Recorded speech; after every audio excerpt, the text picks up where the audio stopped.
Mort, can we talk about the Transformers? Let's talk about the Transformers. I want to talk about the Transformers because I love the Transformers.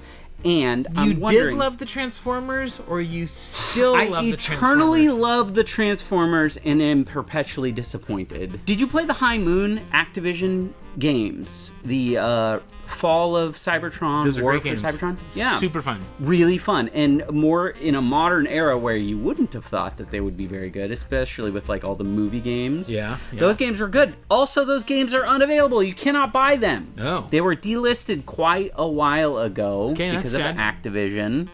They reviewed great too. It's not just like fans love it. It's like they're legitimately great games. That I forget which one was the second one. I think it's Fall of Cybertron. Legitimately great. Hasbro, who is of course the license holder for Transformers, was recently interviewed, and they were talking about, because Activision's being sold to Xbox, they're like, well, what do you guys think's gonna happen? They're like, boy, it sure would be great to like maybe re-release those old games. And then Hasbro said, unfortunately, we don't think it's gonna be possible because we're pretty sure that Activision lost the hard drives. Oh, wow.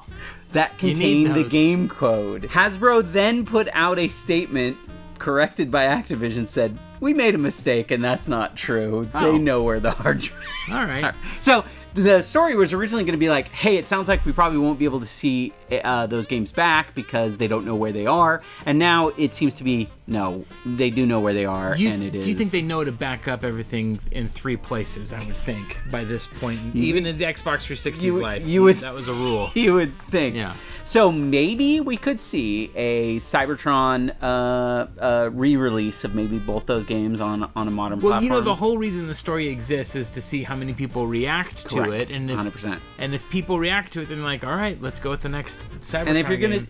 gonna tweet anybody, tweet it to Microsoft because they're gonna be the new boss soon enough. What do you know about Baldurs Gate 3? Literally nothing. Literally nothing, huh? Yeah. So I have been a early access owner of Baldurs Gate 3 since it came out. I want to say like 2019, 2020. So I've already paid up. I already have the game. I'm very excited about it. I played quite a bit of it, but I also waited because there's a lot of stuff coming out. It looks like it's going to be a fantastic game if you're interested in really good role-playing games and a D&D background, because it's based on Dungeons & Dragons. It's really awesome. It's not going to be so cool for Xbox owners, though, because the game is going to be delayed. Oh. They do know why it's being delayed, but people are speculating exactly the reasoning. Essentially, Larian Studios, the people who make it, want to make sure that the Xbox Series S version has the same features that the Xbox Series X version has, which is anytime, anywhere, drop in and out co-op. Yeah. And they say they're having a very difficult time getting that running. When they talk about you having a lot of freedom in this game, it really is quite expansive. Yeah. And the fact that like another person can just hop in and like this is a game where you have like really important choices in dialogue, like saying the wrong thing to a person can like end a quest line and make them want to kill you. And when you're playing with multiple people, your friends can mess that up by being like, I'm going to say the wrong thing.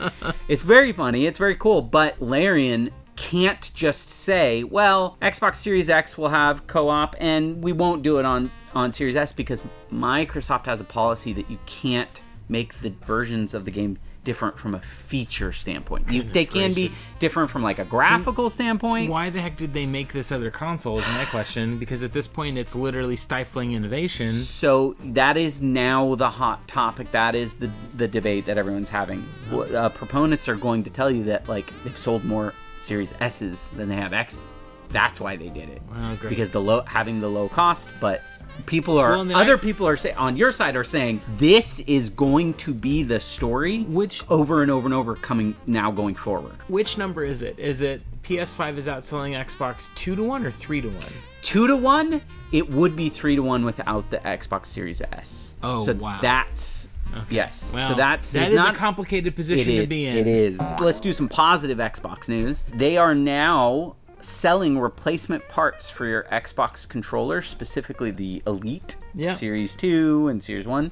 Have you used that controller before? I have both, and I love them, but both of them have broken on me. I have had both. The grip or whatever that's on it always falls apart. Now, is that's the Series 1, right? Series 1. Yes, my grip on the Series 1 fell off. Sold it, done with that. And then the Series 2, I feel like the grip is better on the Series 2. It's better, but I still feel like this anxiety, like it's going to break. My bumpers are broken.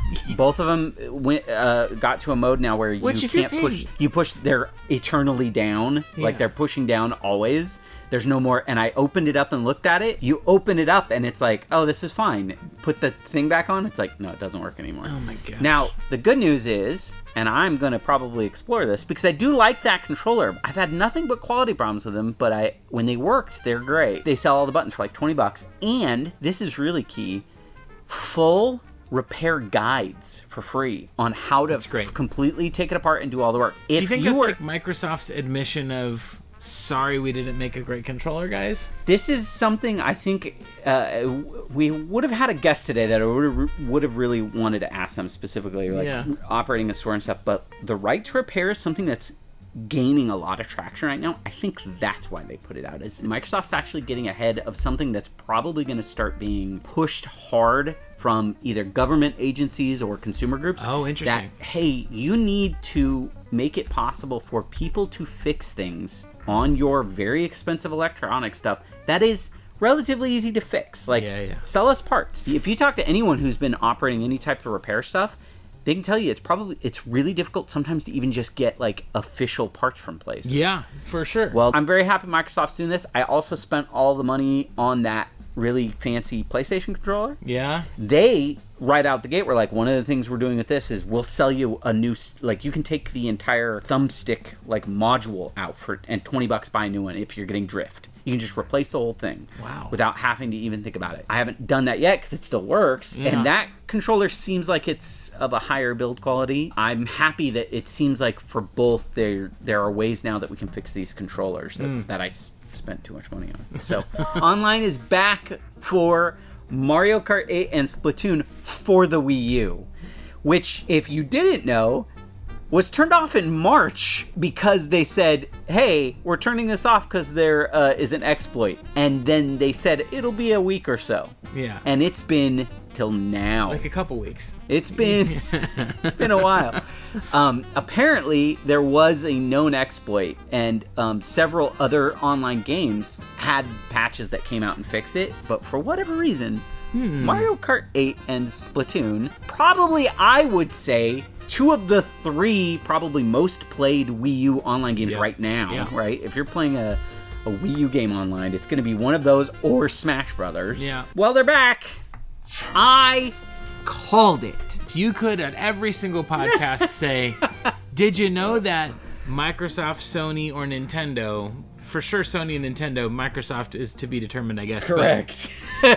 is working on a new console? Well, no. I mean, come on. That's not the news story. The news story is that dev kits for the new Nintendo console are in developers' hands. Multiple sources are saying this thing's coming out next year.